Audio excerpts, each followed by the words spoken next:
안녕하세요.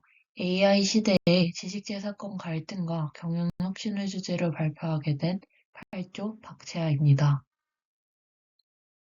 목차는 다음과 같습니다. 최근 생성형 AI는 창작과 지식 생산 방식을 바꾸며 산업 전반에서 중요한 기술로 자리 잡고 있습니다. AI가 기존 컨텐츠를 학습하고 새로운 결과물을 만들어내면서 지식재산권을 둘러싼 논의도 빠르게 확대되고 있습니다.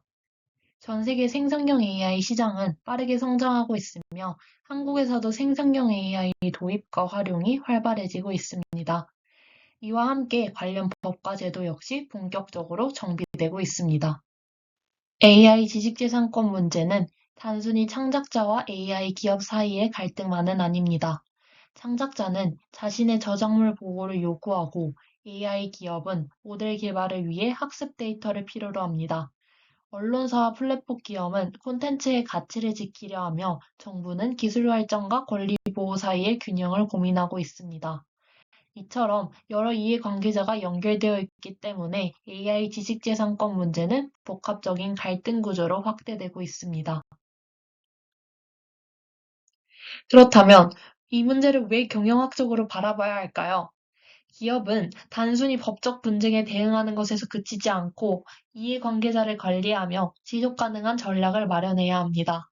따라서 본 발표에서는 주요 분쟁 사례와 협력 사례를 분석하고 기업이 갖춰야 할 전략과 조직 역량을 살펴보겠습니다.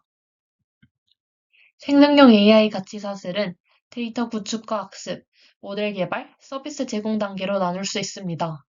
학습 단계에서는 저작물 무단 활용 문제가 발생하고 개발 단계에서는 특정 창작자 스타일을 학습하는 문제가 제기됩니다. 서비스 단계에서는 AI 산출물의 저작권 기속과 책임 주체 문제가 나타납니다. IP 유형별로 살펴보면 특허권에서는 AI가 발명에 기여했을 때 발명자를 누구로 볼 것인지가 쟁점입니다. 저작권에서는 학습 데이터 활용과 AI 산출물의 보호 기준이 문제가 되고 영업비밀 영역에서는 내부 정보 유출 위험이 존재합니다. 또한 상표권과 퍼블리시티권에서는 AI 생성 콘텐츠와 딥페이크 문제가 새로운 이슈로 등장하고 있습니다. 현재 미국과 EU는 AI가 단독으로 생성한 결과물에 대해서는 저작권을 인정하지 않는 입장을 보이고 있습니다. 학습 데이터 활용 역시 공정이용이나 TDM 예외 규정을 중심으로 논의되고 있습니다.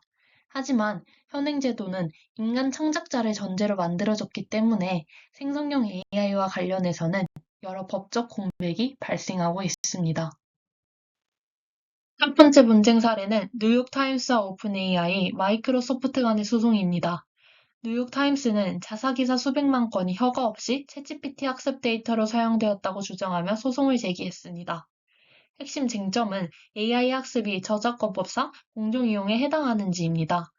오픈 AI는 데이터를 변형적으로 활용했기 때문에 공정이용이라고 주장하지만 뉴욕타임스는 상업적 이용이며 언론 시장에 부정적 영향을 준다고 반박하고 있습니다. 이 사건은 앞으로 AI 학습 데이터 활용 기준을 정하는 대표 사례가 될 수 있습니다. 두 번째 사례는 바츠 대 엔트로픽 사건입니다. 미국 작가들은 엔트로픽이 클로드 AI를 개발하는 과정에서 자신들의 저작물을 무단으로 학습했다고 주장하며 집단 소송을 제기했습니다. 법원은 AI 학습 결과물 자체는 공정이용으로 볼 여지가 있다고 판단했습니다. 그러나 불법적인 경로로 데이터를 확보하고 저장한 행위는 별개의 문제라고 보았습니다. 이는 AI 성능뿐 아니라 데이터 수집 과정의 적법성이 중요하다는 점을 보여줍니다. 다음은 게티 이미지와 스테빌리티 AI의 분쟁 사례입니다. 게티 이미지는 자사 이미지가 스테이블 디퓨전 학습에 허가 없이 활용되었다고 주장했습니다. 법원은 AI 모델 자체를 저작권 침해물로 보지는 않았지만 상표권 침해 가능성과 학습 데이터 무단 활용 문제는 인정했습니다. 이 사건은 학습 데이터뿐만 아니라 생성 결과물에 대한 책임 문제도 함께 보여주는 사례입니다. 다음은 디즈니와 유니버설이 미드저니를 상대로 제기한 소송입니다. 디즈니와 유니버설은 미드저니가 유명 캐릭터와 유사한 이미지를 생성해 저작권을 침해했다고 주장하고 있습니다.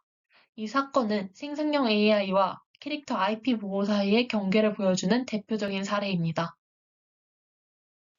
국내 사례로는 지방파 3사와 네이버 하이퍼클로버 간의 분쟁이 있습니다. 핵심 쟁점은 뉴스 콘텐츠 학습이 적법한지, 그리고 기존 뉴스 제휴 약관이 AI 학습까지 허용하는지 여부입니다. 이 사건은 국내 뉴스 데이터 활용 기준과 향후 라이선스 협상에 영향을 미칠 것으로 예상됩니다. 마지막 사례는 삼성전자의 영업비밀 및 데이터 거버넌스 사례입니다. 삼성전자는 생성형 AI를 업무에 도입하는 과정에서 정보 유출 사고를 겪었습니다. 이후 자체 AI를 개발했지만 성능 한계를 경험했고, 결국 챗GPT 엔터프라이즈와 자체 AI를 병행하는 하이브리드 거버넌스 전략으로 전환했습니다. 이 사례는 생성형 AI 시대의 데이터 거버넌스가 기업 경쟁력과 직접 연결된다는 점을 보여줍니다. 반면 소송 대신 협력을 선택한 사례들도 있습니다. 오픈 AI는 뉴스코프와 악셀 스프링어 등 주요 언론사와 라이선스 계약을 체결했습니다. 또한 워너뮤직과 수노는 아티스트별 동의 절차와 수익 배분 구조를 포함한 공식 라이선스 계약을 맺었습니다. 플랫폼 기업들도 데이터를 새로운 비즈니스 자산으로 전환하고 있습니다. 레딧은 게시글과 댓글 데이터를 활용해 데이터 자산화 전략을 추진했고, 셔터스톡은 AI 기여자 펀드를 통해 원작자에게 지속적으로 보상하는 체계를 구축했습니다. 이제 분쟁형 사례와 협력형 사례를 비교해 보겠습니다. 분쟁형 사례는 동의 여부, 출처, 사용 범위가 불명확했기 때문에 소송과 시장 불확실성으로 이어졌습니다. 반면 협력형 사례는 라이선스, 옵트인, 보안형 AI를 통해 데이터 활용 조건을 사전에 설계했습니다. 좀 더 자세히 보면 분쟁형 사례들은 공통적으로 데이터 활용 조건이 명확하지 않았다는 특징이 있습니다. 언론 기사 무단 학습, 데이터 수집 경로, 이미지 학습, 캐릭터 IP, 뉴스 데이터 활용, 영업 비밀 유출 등이 주요 갈등 지점으로 나타났습니다. 반대로 협력형 사례들은 데이터 활용 조건을 미리 정했다는 공통점을 가지고 있습니다. 라이선스 계약, 옵트인 방식, 수익 배분 구조, 보안형 AI와 하이브리드 거버넌스를 통해 권리 보호와 활용을 동시에 추구했습니다.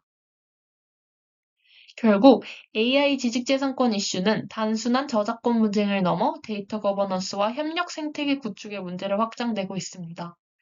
AI 산업의 경쟁력은 얼마나 많은 데이터를 확보했는지보다 신뢰 가능한 데이터를 관리하고 협력 구조를 구축하는 능력으로 이동하고 있습니다.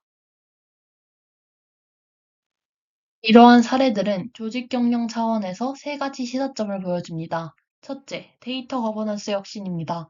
삼성전자 사례가 보여주듯 거버넌스 부재는 경영 리스크로 이어지며, 최근에는 AI 전략을 전담하는 CAIO 직책도 확산되고 있습니다. 둘째, 신뢰 중심 경영입니다. 책임 있는 AI, 즉 RAI는 실질적인 경영 리스크 관리 수단이 되고 있으며, 투명성과 책임성은 기업 경쟁력의 핵심 요소가 되고 있습니다. 셋째, 비즈니스 모델 전환입니다.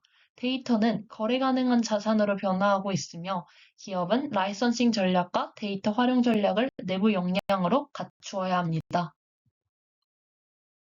지금까지 살펴본 사례들은 AI 산업이 데이터 확보 경쟁에서 신뢰 기반 생태계 구축으로 이동하고 있음을 보여줍니다.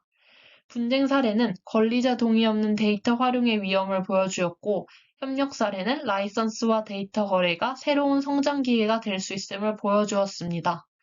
결국 기업은 규제를 비용이 아니라 신뢰 자산으로 인식하고 선제적인 거버넌스 체계를 구축해야 합니다. 앞으로 AI 산업에서 가장 중요한 자원은 단순한 모델 성능이 아니라 신뢰할 수 있는 데이터가 될 것입니다.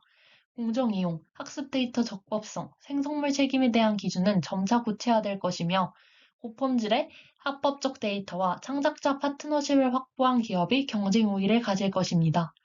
갈등은 피할 수 없지만, 이를 협력과 혁신으로 전환하여 신뢰할 수 있는 생태계를 구축하는 역량이 AI 시대 기업에게 요구되는 핵심 경쟁력이 될 것입니다.